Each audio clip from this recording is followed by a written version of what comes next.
How to set up your TikTok profile. Hi everyone, welcome back to our channel App Guide. So in today's video I will guide you on how you can set up your TikTok profile, so make sure to watch the video till the very end.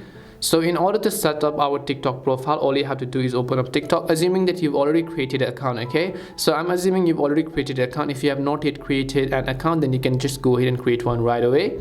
After you've created your account, just come to your profile tab from the bottom right. Then you will see all this sorts of information, right? So basically you can see your profile picture, your profile name, your followers, followings and likes, and your videos that you have posted. So at the very top we have our name and so on. So if I just tap on the edit profile button, you can choose to change your name, your username, which can be changed only once every 30 days.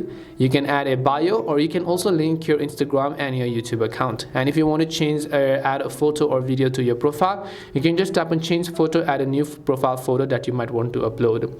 Then after that you have the option called add friends. Now adding friends means that you are trying to follow someone. When they follow you back, you're going to be friends on TikTok. If you want to post it, you can just select any of the posts that you have. You can see all of these likes and so on as well. You'll be able to see the comments, your inbox page. Your plus icon basically represents how you can post. Then you have all of your private videos, then you have your collections, then you have the liked videos that you might have, all of the private liked videos as well.